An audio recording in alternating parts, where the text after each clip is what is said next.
Really think of friendships. I met a lot of great friends in Göttingen that I still keep in touch with. So that's what's most memorable. I'm going to spend the next 20 to 30 minutes talking about alternative proteins and the role they can play for us to reach our global sustainability goals. Before I jump in, just very briefly on the Good Food Institute, the organization I work for. GFI is an international nonprofit organization that is really focused on creating a more sustainable, a more healthy, a more just food system. And our focus is on advancing alternative proteins. I'm going into the detail in a minute on what that exactly means. But we do work across these three programmatic areas. We have a team working on policy and regulation, ensuring that there's enough research, funding, and supportive policies in the alternative protein sectors. We work on science and technology with universities, with researchers, with students across the world, and trying to build the scientific ecosystem and community in the alternative protein fields. And we work with companies. So this is both startups, but also large food manufacturers trying to get more innovation close to and actually on the market. All of that work we do globally. So as you can see on the right-hand side on the map here, we have teams in the US, in Brazil, in Europe, in Israel, in India, and in Asia Pacific. And all of our work is funded by philanthropy. So our supporters come from foundations, and they are individuals who give us donations to fuel our work. And the big question, of course, that we ask ourselves at GFI and that many people are asking themselves globally is how we will feed 10 billion people by 2050 and how we will do that in a sustainable and an efficient and in a safe way. And as many of you will be aware of, there are huge challenges with the way we currently produce most of our meat. The current ways of producing meat from conventional animal agriculture comes with these host of problems. So it contributes to climate change, biodiversity loss, fuels global food insecurity, and it comes with huge risks in terms of public health. So antibiotic resistance and zoonotic diseases are just two of them. And so that's why we believe we need alternative proteins. And without going into a lot of detail on the numbers on this, as you might know, the UN has identified conventional animal agriculture as one of the main contributors to environmental issues. 14.5% of global greenhouse gas emissions at least come from animal agriculture. The way we currently use agricultural land globally means that most of that land is being used for meat production. And the public health risks that I mentioned just a second ago, they are really severe. So more than half of the antibiotics we use globally are actually not given to humans in medicine, but actually given to animals on farms. And the last 2 years probably of all of us living through the pandemic have shown us how much diseases can wreak havoc, not just with our mental life, but also with our economies. And so zoonotic diseases are really also fueled by the way we produce meat currently. So these are all some of the challenges that have been recognized that are associated with animal agriculture. And this is not really news. We've known this for a while. These are just some mass media headlines over the last decade showing that scientists have tried to raise the alarm that the way we currently produce most of our meat cannot go on. But the reality is this. The reality is that at this moment in time, the world is producing and consuming as much meat as it has ever done. And this is projected to go up and up over the next decades. Most of that growth, obviously, is fueled by rising incomes in emerging and developing economies. But even in regions like Europe, where we have a fairly stable meat consumption, we would need drastic reductions in order to alleviate some of these challenges. But we do not see those reductions actually happening. And so there seems to be something about meat and animal products more broadly that most consumers just love and crave. And when we look at the consumer research into what is actually driving most consumers' purchasing decisions, so when they are in the supermarket, when they are in the restaurant, what are they actually basing their decisions on? It's these three foundational drivers that matter most. It's taste, it's price, it's convenience. That does not mean that some of these evolving drivers do not matter. Considerations about health, about the environment, about animal welfare, they do matter, but they are secondary. So if the average consumer does not believe a food product to be delicious, or if they cannot afford it, or if they don't know how to actually access it, where to buy it, how to use it in a meal, how to cook it, they are just far less likely to buy it, irrespective of the health or environmental considerations. So getting those three foundational drivers right for more sustainable alternatives, that's what we believe can be a piece of the puzzle to moving to a more sustainable food system. And so that's our mission at GFI, accelerating these more sustainable proteins. Because we believe we really can create meat, we can create eggs, dairy, seafood in a more sustainable and efficient way by making them directly from plants, by cultivating them from cells, and by producing them through fermentation. And if we can make those as delicious, as affordable, and as accessible as conventional products, we do not need to really go from consumer to consumer and ask them to give up a food they love. We just have to make sure that these alternatives are appealing to consumers, affordable to them. And so that's what is our mission. That's what we are focusing on. And I'm going to speak a bit on these three categories: plant-based, fermentation, and cultivated, the alternative protein landscape, as we call it. Before that, though, if we look at the environmental analysis that has been done, comparing these alternative protein products to their conventional animal counterparts, of course, various studies, and they differ slightly from product to product, depends on what exactly you're comparing.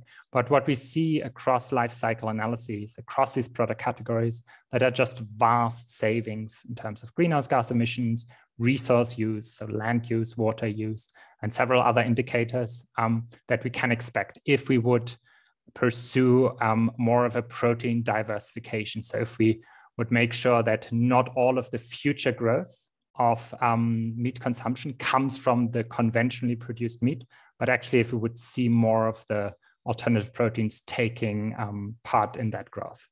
So we're not talking about switching from current methods of producing meat tomorrow to all alternative proteins. This is not desirable, it's not feasible, but we're thinking about a protein diversification, making sure in the future, we use less of the less sustainable conventional animal production methods and moving more towards alternative proteins in the next years and decades.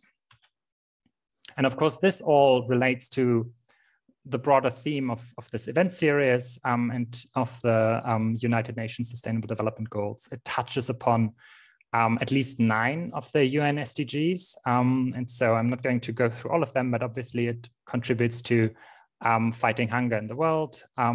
It will contribute to climate action, goal 13. It will contribute to life below water, life on land, but also the economic, commercial benefits of these new industries are enormous. And so what do we mean? What do I mean when I talk about plant-based? Plant-based meat is really meat directly made from plants. And so here we are not talking about just plant protein, plant products, but really the new generation of plant-based products that try to biomimic the meat experience. So you can think of it on this spectrum from left to right. On the left, you have your beans, your lentils, your mushrooms, personally products I really like to eat. And the further you go down the spectrum to the right, the more you get into types of foods that really deliver similar texture, flavor, and taste like an animal product. And so this is really the types of products that we need more of, because those are the ones that appeal most to traditional meat eaters. And so that's where this plant-based sector has been developing in. And these are some of the brands that you might recognize from a supermarket that have been going in that direction of biomimicking meat. And there we've had enormous progress over the last few years for particular categories. So for example, there have been plant-based sausages, plant-based burgers, so ground beef or minced plant-based beef products that are getting fairly closely in tasting similar to the animal product, but others are not quite there yet. We have to acknowledge they're not quite there yet in terms of taste. For example, when it comes to cheese, consumer surveys show that consistently. They're not happy with the plant-based cheese that's out there. And of course, price is the other big foundational driver that I mentioned. So most of those advanced plant-based products are far more expensive than the conventional cheap animal products. So there's a huge way to go in actually bringing costs down and scaling these up. The second category is fermentation. Fermentation is, of course, an ancient food technology, if you will. Humans have been using fermentation to produce cheese, to produce yogurt, or brew beer for hundreds of years, if not millennia. But the new forms of fermentation are really using microorganisms like fungi or bacteria or yeast to produce specific ingredients for alternative protein products that, again, get at the taste, the texture of conventional animal products. And so we think in these three subcategories. The traditional fermentation is what we all know. It's the yogurt, it's the beer, it's the fermented soybeans that creates tempeh. Biomass fermentation is a newer form where specific microorganisms can be used to produce a mass protein that then can be consumed. The biggest example that some of you might be aware of is the UK-based company Corn. You can buy those products in most German supermarkets as well, I believe. And it's really using a fungi to produce this mycoprotein product that then has, or is supposed to have a similar mouthfeel and texture like an animal product. The newest forms of and more advanced technologically forms of fermentation is what we call precision fermentation. So this is really at the level of a single cell organism, manipulating that organism and essentially turning it into a factory to express certain target molecules. So this could be protein, it could be enzymes, flavorings, fats. There's a lot of variety out there. And the utility of these kind of precision fermentation techniques is that very specific ingredients can be produced that then can serve, for example, as ingredients in a plant-based product, making it more tasty, making it more meat-like. The two examples that are already on the market, though not in Europe, are the Impossible Burger. So Possible Foods is a US-based startup that uses a genetically modified yeast to create this heme molecule. So this is the ingredient that really gives its plant-based burger the meatiness, the juiciness, the almost bleeding-like property, and makes it, according to what consumers say, very, very similar to the actual meat experience. And the other example is a US-based company called Perfect Day, just creating actual animal milk proteins. So this is whey protein and casein without any animals involved. So creating these dairy proteins and then using it in ice cream to create the distinct flavor of real dairy ice cream. And lastly, cultivated meat. So this is also sometimes called cultured meat in Europe or cell-based meat. And here we are talking about real animal meat grown directly from animal cells, but outside of an animal. So because this is at the molecular level real animal meat, this has the same sensory and nutritional profile of a conventionally produced meat, but it comes with less of some of the baggage that conventional animal agriculture has. You don't need to raise the animal, you don't need to breed the animal, you don't need to slaughter the animal and feed the animal. So there is huge potential in this type of technology. And the basic way this works is shown on this in this image. So it starts with isolating the cells that you need. This could be taking a biopsy of stem cells from an animal, and then putting those cells in a large vat, a cultivator or bioreactor, in a nutrient-rich medium, where the cells get all the nutrients that they need, the amino acids, the water, the sugars to grow and proliferate.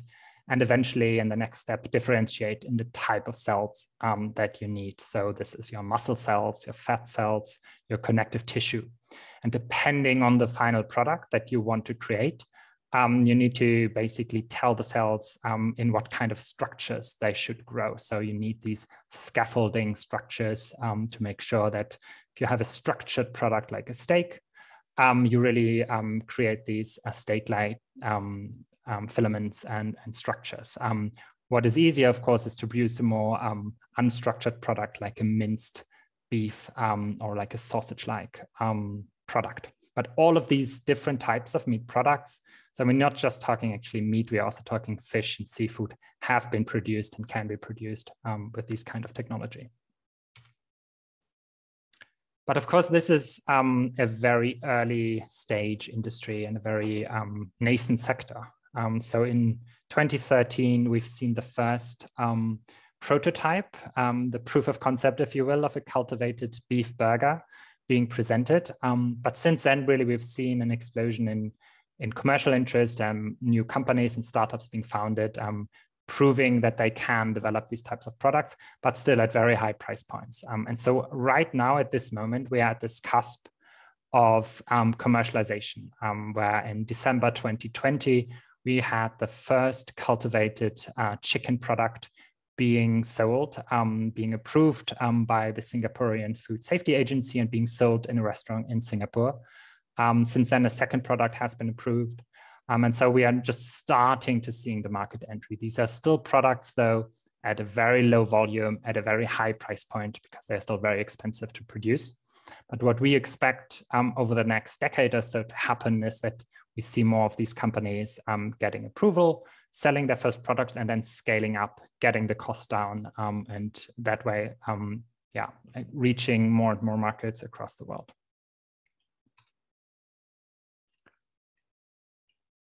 Okay, and what are markets actually doing? I'm just going to show 2 slides to not overload this and leave ample time for questions afterwards. When we look at the market developments, one indication is private investment. So at GFI, we track all the private investment globally that goes into startups working in this space. These are only startups that are 100% focused on plant-based fermentation or cultivated. So we are not including large food companies who are also investing a bit in their own plant-based range. And what we see here is really an explosion over the last few years in the private capital being invested. In 2020 alone, $3.1 billion going into the space. Of course, with plant-based taking the lion's share, mostly because this is the most mature of these 3 sectors. There are many more products already on the market. There's a larger consumer base for it already. But we do expect this trend actually to continue. And the 2021 investment numbers are going to come out anytime now. And if we try to predict the future, which is always a difficult undertaking, several research companies and banks and consulting firms have actually done that and tried that, and they are estimating a range of different outcomes. But one of the more recent and more rigorous projections comes from the Boston Consulting Group. And they looked at how large could the sustainable protein market reach globally. And they think with sufficient public and private investment, it could go as high as $290 billion by 2035. So this is across the 3 categories: plant-based, microorganism-based, which is fermentation, and animal cell-based, which is cultivated. And so this, of course, is huge growth assumed. There are lots of challenges, actually, both in terms of economic challenges, but also just building the physical infrastructure to get at that point. But we do believe that is possible. But how do we do that? I said there are several challenges. To avoid making this talk taking all night, I'm going to just focus on 2 of the levers that we have to accelerate that progress in the alternative protein space, and both relate a bit to the theme and the virtual venue of this talk, I hope. The first one is just the international and public interest aspect of this. So, as I mentioned on the top, we work with governments and teams across the globe. And what we're really seeing is more and more interest from governments and countries across the world. So the US Department of Agriculture, for example, last year announced funding for a national center of excellence for cellular agriculture, as the field for cultivated meat and precision fermentation is called. So investing in the foundational science in these areas. Governments in Canada and Brazil are investing in the space as well. Probably two of the forerunners are two very small countries, Israel and Singapore, who have really made alternative proteins a core pillar of their sustainable food and their national growth strategies. We see other developments in China and in the United Arab Emirates as well. And also here in Europe, the EU has funded several projects on alternative proteins. And we see national governments like Denmark and the Netherlands also investing in these areas. And in addition to that, there are more and more now multilateral initiatives. So at the highest level of the United Nations, this topic of protein diversification is also being taken seriously. And one example of that has been last year at the United Nations Food Systems Summit. There has been an innovation cluster, a solution cluster, as they call it, where we at GFI work together with the World Economic Forum and with the EAT Foundation to make the case that this could be a contribution, at least, to achieving the SDGs.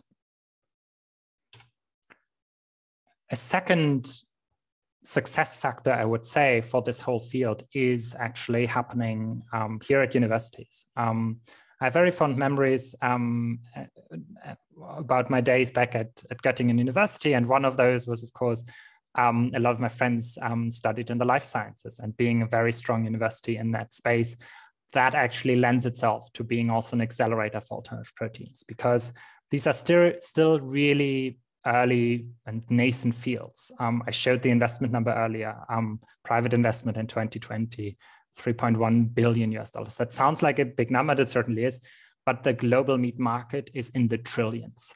There's a huge way to go to actually reach the level of production we need and at the pace that we need in order to deal with challenges like climate change. And so what we really need is building that field, building that whole ecosystem. And so their universities play a huge role in terms of education, so making sure that there are classes and majors and training the future scientists and engineers that we need. Of course, the research is critical. There are still foundational research and engineering questions we need to figure out. And of course, innovation. Their universities play a huge role in terms of having startups funded by researchers at universities, and really making that connection between the foundational research, especially in Germany, where we are so strong, to actually developing market innovations. And further, as so many areas in food, I would say there is a lot of knowledge, expertise going on in silos. There's a lot of experts working on biochemistry and microbiology, but in cell tissue engineering, but actually connecting those and making sure those different expertise fields are getting channeled in the right ways. Their universities kind of play a huge role in building that community, breaking down silos. And that's one of the main reasons why we have a dedicated program at GFI to work with students across the world. So currently, these are the student groups that we are helping to support. So these are independent students who are excited and inspired by the alternative protein fields and are organizing around it. They talk to professors, they are organizing courses, they do event series. And as you can see, this covers the US and Europe mostly now, where we get this excitement, we get this inspiration, and we need more of that. We need more of that grassroots excitement and activity, in addition to like the top level UN policy sphere. We need both of those to really advance these industries and help with challenges like climate change and biodiversity loss. If anyone in the audience is a student and is interested in this and wants to learn more, I would definitely encourage them to check out our website, go to a student guide, or reach out to me so I can make a connection. We have a ton of resources, material. Anyone else who's interested, we have a ton of industry reports and market data. We make all of that available for free. So there's a huge challenge that we have to deal together. And I'm really, really thankful that you took 25 minutes out of your evening to listen to me talk about that today. And I'm also looking forward to discussing it all with you. Thank you.